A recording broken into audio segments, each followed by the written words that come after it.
A'udzu billahi minasyaitonir rajim. Bismillahirrahmanirrahim. Alhamdulillahilladzi faradal jihad 'alal muslimin wa ja'alahu manata 'izihim wa rifihim. Asyhadu an la ilaha illallah wa asyhadu anna Muhammadan abduhu wa rasuluh la nabiyya ba'da. Ma'asyiral ikhwan rahimakumullah. Bitahiyatul Islam wa tahiyatul Islami bissalam. Assalamualaikum warahmatullahi wabarakatuh.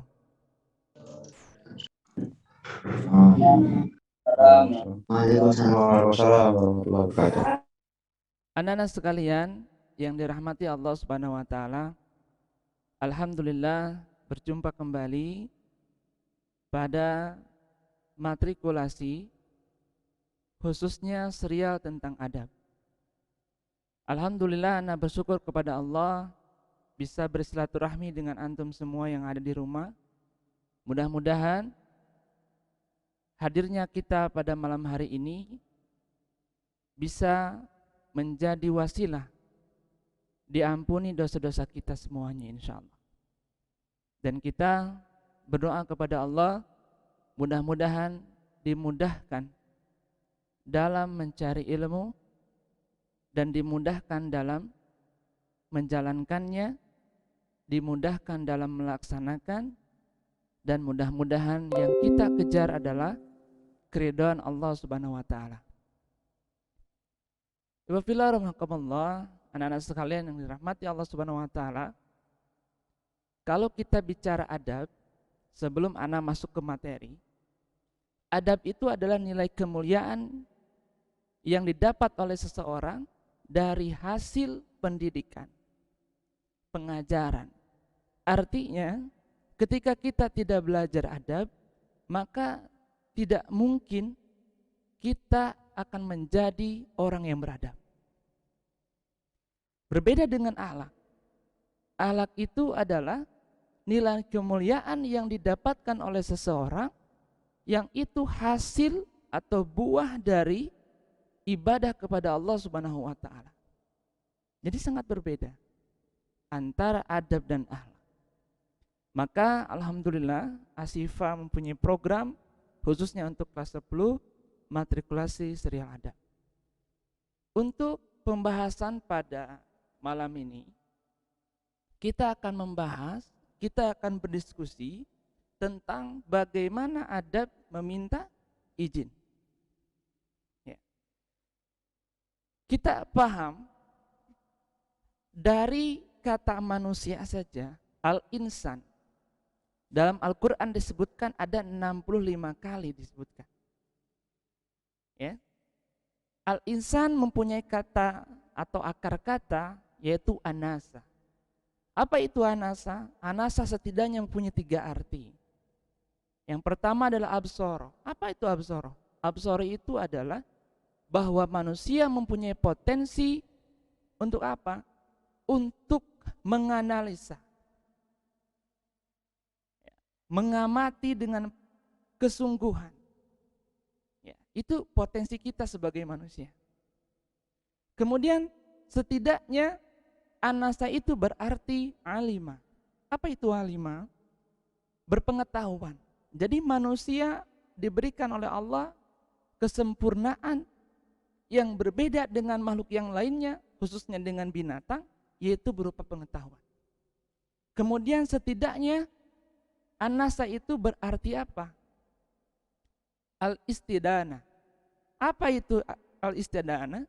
Artinya bahwa manusia mempunyai potensi untuk mempunyai adab atau beradab, ya, bertata krama. Maka dari itu kita harus memahami bahwa 3 potensi manusia itu dari kata definisi saja sudah luar biasa. Makanya kita akan belajar adab insyaallah. Baik, temanya tadi Ana sudah sebutkan yaitu terkait tentang masalah adab meminta izin. Yang pertama adab meminta izin itu adalah hendaknya kita sebagai manusia mengetahui waktu-waktu atau mengetahui terkait tentang masalah pembagian boleh atau tidak sekiranya orang ini diminta izin. Khususnya misalnya kita ke kantor guru, kita harus mengetahui waktu-waktunya. Kita mengunjungi rumah, ya, kita bertamu dan sebagainya. Setidaknya ada 3 hal yang harus antum perhatikan, yang memang ini betul-betul harus meminta izin. Ya, yang pertama adalah sebelum subuh. Waktu sebelum subuh ini adalah waktu yang sangat private, ya, yang sangat apa ya istilahnya itu, sensitif bagi seseorang atau yang punya rumah atau yang punya ruangan begitu. Kenapa? Karena sebelum subuh ini adalah waktunya masih istirahat. Nah, maka terlebih waktu itu kita harus betul-betul minta izinnya dengan baik. Jangan seperti kucing. Kucing itu kan tanpa permisi tiba-tiba masuk begitu kan? Iya kan? Iya, sampai ada lagunya begitu.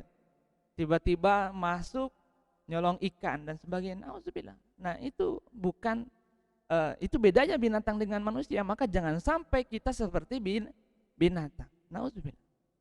Yang kedua, waktu yang memang betul-betul kita harus meminta izin itu adalah ketika waktu matahari tepat di atas bumi.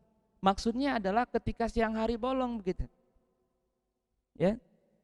Ini biasanya misalnya kalau kami di sini, ya, di ruang guru, istirahatnya karyawan atau guru, asatidz semuanya itu adalah mulai dari ba'da zuhur tentu sholat begitu ya, sampai pada pukul 13.15. Nah, di waktu itu tentu bisa jadi ada guru yang ada di kantor atau memang di ruangan tersebut kosong, maka disitulah waktu memang betul-betul kita harus minta izin. Atau misalnya kita bertamu ke rumah, ya, bertamu ke rumah orang, waktu-waktu itu istirahat, sensitif. Maka betul-betul kita harus minta izin. Yaitu waktu yang kedua. Waktu yang ketiga bagaimana? Waktu ketika ba'da isya. Ya. Waktu ba'da isya ini sama begitu ya, private sekali, di mana kecenderungan orang ketika malam itu ba'da isya itu adalah untuk istirahat.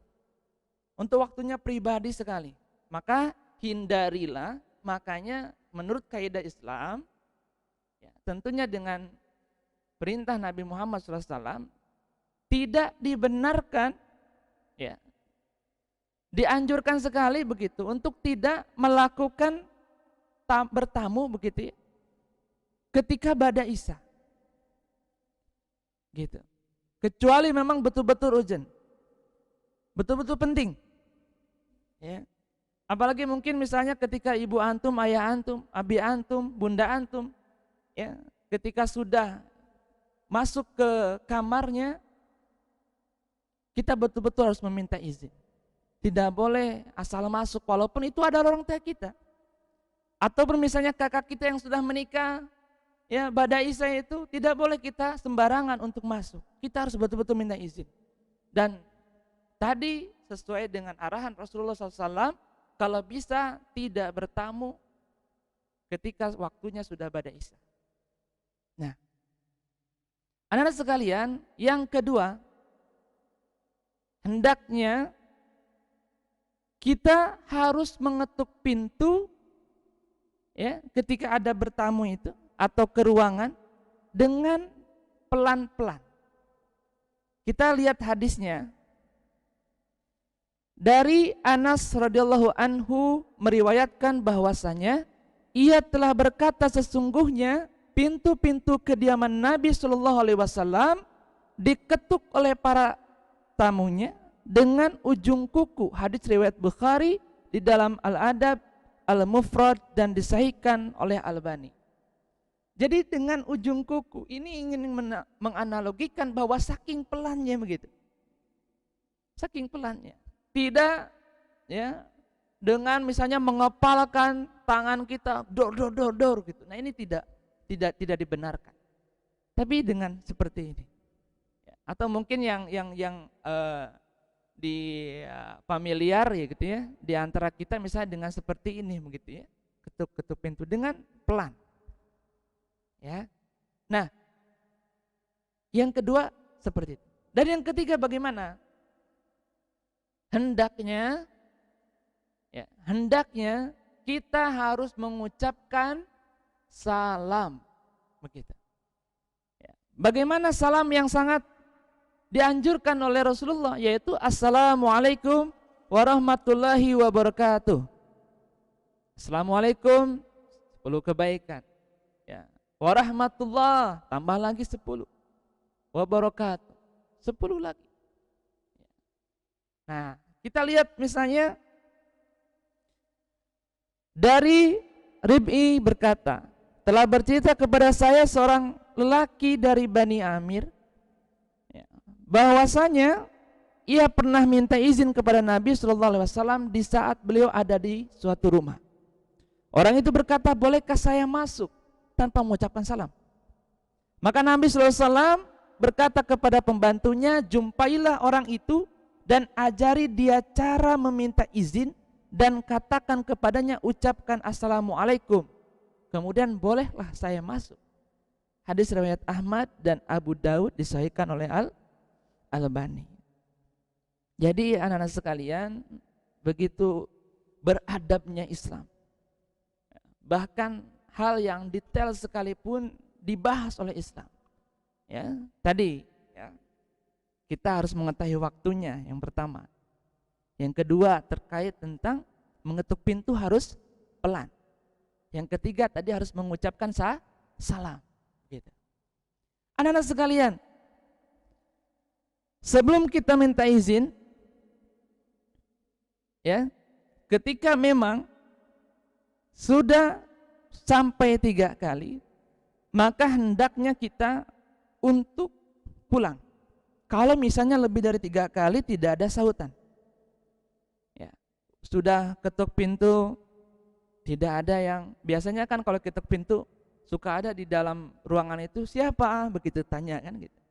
Tapi tidak ada 3 kali. Kemudian antum ucapkan Assalamualaikum warahmatullahi wabarakatuh, tidak ada yang dijawab.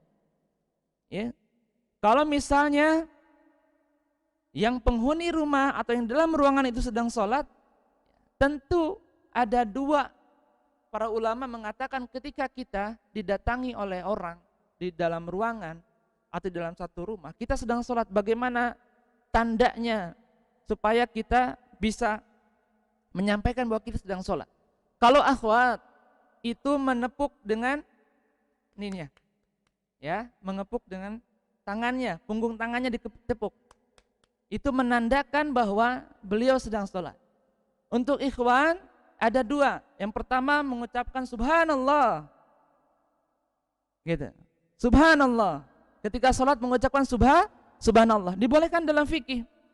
Ketika membacakan kalimat thayyibah di luar bacaan sholat. Bahkan subhanallah itu kan ada. Ya, salah satunya terkait dengan masalah kalimat thayyibah. Kemudian ada yang berpendapat untuk mengeraskan bacaan. Ya, misalnya ketika membaca surah Al-Fatihah dibacakan, dikeraskan, dizaharkan, gitu ya. Tidak dipelankan begitu, dikeraskan. Nah, jadi kembali lagi ya, ketika udah 3 kali, sudah 3 kali ketuk, tidak ada sahutan, Assalamualaikum tidak jawaban, hendaknya kita pulang. Kita lihat hadisnya misalnya. Apabila salah seorang di antara kamu minta izin sudah 3 kali, lalu tidak diberi izin, maka hendaklah ia pulang. Ini hadis muttafaq alaih. Jadi Bukhari dan Muslim menyepakati terkait dengan ini. Begitu.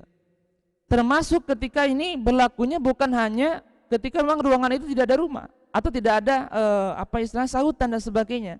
Termasuk misalnya Anda dimintai, kalau misalnya kelas 11 itu ada KTI ya. KTI itu karya tulis ilmiah. Di sana ada bimbingan dengan guru pembimbingnya dan sebagainya. Maka apa yang dilakukan ketika misalnya kata pembimbingnya, Ustadz Afwan, bisakah kita bimbingan untuk siang ini misalnya, kata Ustadz pulang. Hendaknya bagaimana kita sebagai seorang yang beradab, kita pulang. Kita pulang. Dan tanpa harus bertanya, tanpa harus menggerutu dan sebagainya. Tidak usah. Justru dengan kita pulang dengan keilmuan, dengan ilmu, dengan pengetahuan, kita harusnya bersyukur. Karena apa? Karena Allah sudah berikan pahala kepada kita. Ya. Ikhlas saja. Dulu ketika anak S1 ya, sering sekali ketika ingin bertemu dosen itu tiba-tiba membatalkan janji begitu. Ingin bimbingan tiba-tiba membatalkan janji, disuruh pulang padahal udah jauh. Ketika S2 juga sama begitu. Apalagi dengan setara profesor ya, mungkin ingin menguji mental kita. Bisa jadi pembimbing KTI tersebut, pembimbing kita untuk KTI bisa jadi untuk menguji antum juga. Tapi pada dasarnya sebagai orang yang berpengetahuan, orang yang sudah belajar adab, bahwa ketika kita disuruh pulang, kita pulang. Maka itu sesungguhnya kemuliaan bagi kita. Begitu. Contoh misalnya, ya, hendaknya di sini, ya, peminta izin pulang apabila permintaan izinnya ditolak, karena Allah telah berfirman dalam Quran surat An-Nur ayat 28. Dan jika dikatakan kepada kamu pulang, maka pulanglah kamu, karena yang demikian itu lebih suci bagi kamu. Coba antum bayangin, lebih suci begitu. Ya. Nah, anak-anak sekalian, selanjutnya ada meminta izin itu adalah hendaknya ketika kita diminta atau ditanya oleh penghuni ruangan tersebut atau penghuni rumah, misalnya kita mengucapkan Assalamualaikum, ya, Assalamualaikum, misalnya gitu. Nah, apa yang biasa terjadi misalnya, suka kan ada pemilik rumah atau orang yang di dalam itu suka bilang siapa, kan gitu. Nah, jangan sekali-kali kita mengucapkan saya Ustadz, saya Pak, saya Mas, saya Abi, ataupun siapa misalnya, saya. Nah, bagaimana adabnya? Adabnya adalah menyebutkan nama yang familiar, nama yang kira-kira dikenal oleh pemilik rumah. Misalnya, siapa? Ana Iwa Ustad, begitu misalnya. Ana Iwa Ustad. Oh iya Iwa, tunggu sebentar, misalkan gitu. Jadi sebutkan nama. Apalagi misalnya ke ruang guru begitu ya, ke ruang kepala sekolah yang memang kami butuh effort, butuh usaha yang besar untuk mengingat nama murid yang banyak ini, mengingat mungkin hafal muka tapi namanya nggak tahu, atau misalnya namanya tahu mukanya lupa. Jadi harapannya adalah sesuai dengan adab yang diajarkan oleh Rasulullah SAW, bahwa ketika antum dibilang misalnya siapa, maka antum katakan nama, ana fulan Ustaz, gitu, dengan betul-betul dikira memang nama yang memang familiar atau diketahui oleh yang di rumah ataupun yang pemilik rumah ataupun yang di ruangan tersebut. Bagaimana contohnya di kisah ini dalam hadis misalnya, ya, Jabir radhiyallahu anhu menuturkan, aku pernah datang kepada Nabi Shallallahu Alaihi Wasallam untuk menanyakan hutang yang ada pada ayah saya.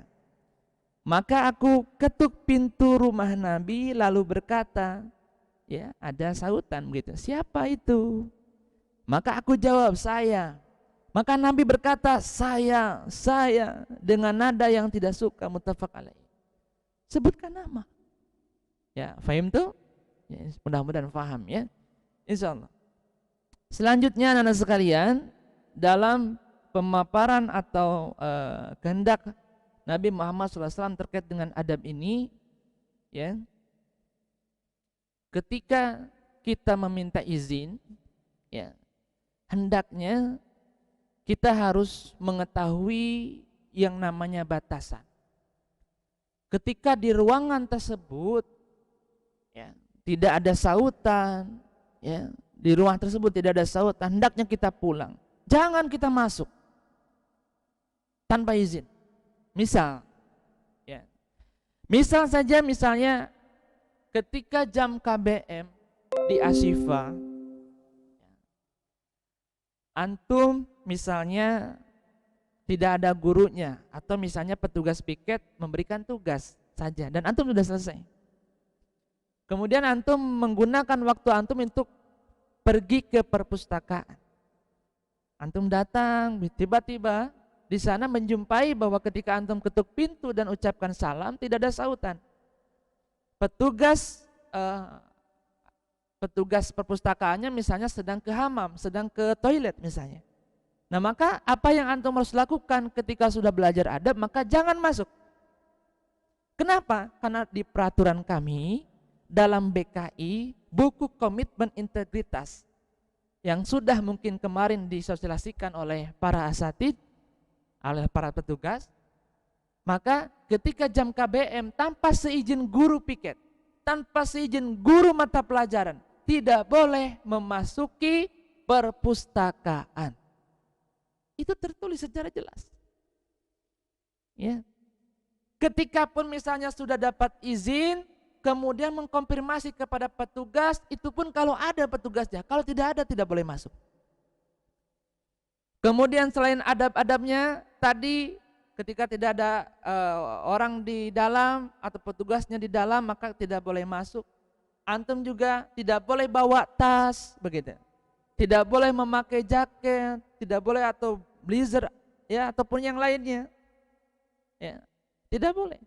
Itu tertera semuanya ada atau termaktub dalam BKI, buku ya, komitmen integritas. Ya. Ibadillah rahimakumullah, anak-anak sekalian yang dirahmati Allah Subhanahu wa taala. Demikian adab ini adalah nilai kemuliaan yang didapat oleh kita dari hasil pembelajaran. Dan ilmu yang sudah kita dapatkan tidak ada artinya kalau kita tidak terapkan. Ilmu yang sudah kita dapatkan ibarat begini, kalau misalnya tidak diterapkan atau tidak dilaksanakan. Ibarat kita sedang bawa air dari jarak hammam menuju ke rumah misalnya karena tidak ada air misalnya. Ya. Tapi kemudian kita tidak memperhatikan bahwa si embernya itu misalnya bolong. Nah, itu demikian yang terjadi ketika seorang penuntut ilmu tidak mengaplikasikannya dalam bentuk amal. Begitu pula sebaliknya, ketika dia beramal tanpa ilmu, maka akan sia-sia. Demikianlah Islam ya, melalui teladan dari Nabi Muhammad SAW mengajarkan kepada sahabat, kemudian generasi tabi'in, kemudian setelahnya sampai kepada kita, bahwa ketika sudah ilmu itu didapat, kita sudah pernah mendengarkan, kita sudah pernah menyimak, maka tawakal yang selanjutnya. Apa itu tawakal? Ikhtiar dengan sungguh-sungguh bahwa kita akan bisa melaksanakan itu. Kita ingat bahwa setiap dari bangun pagi hingga tidur lagi, kita harus pastikan waktu kita digunakan untuk ibadah kepada Allah Subhanahu wa taala. Karena tidak tahu bahwa kematian itu kapan datangnya. Ya, sudah banyak cerita. Ya, anak muda 17 tahun, 16 tahun, 14 tahun, tiba-tiba Allah sayang beliau, kemudian Allah cabut. Tapi kemudian ada sudah kakek-kakek 63 tahun, sering ke masjid dan sebagainya, masih hidup, bisa. Ya. Nah ini misteri dari kehidupan itu sendiri, atau yang disebut dengan maut. Baik anak-anak sekalian, tampaknya sudah 30 menit anak berdialog ya, atau mengatakan sesuatu ya, istilahnya memberikan pesan-pesan yang pernah ana dapatkan dari guru-guru ana sendiri, kemudian menyampaikan kepada antum.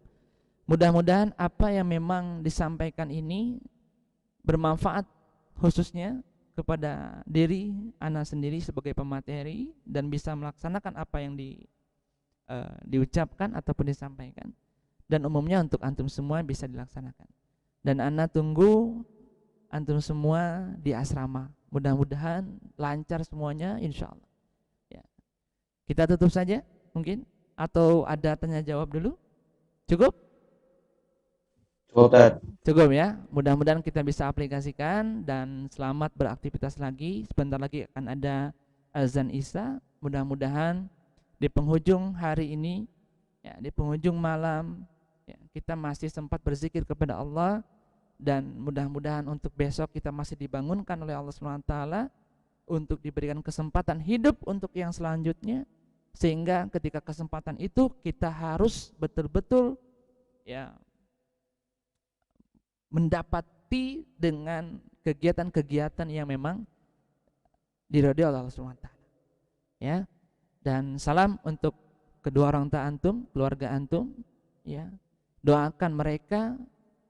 Mereka adalah malaikat yang Allah turunkan di bumi ini untuk memberikan antum pengajaran, untuk memberikan antum teladan dan sebagainya, ya, mempersiapkan antum untuk menjadi generasi yang robbani. Dari ana cukup sekian. Hasbunallah wa ni'mal wakil, ni'mal maula wa ni'man nasir. Assalamualaikum warahmatullahi wabarakatuh.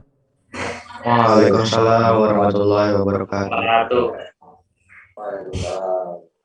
warahmatullahi wabarakatuh.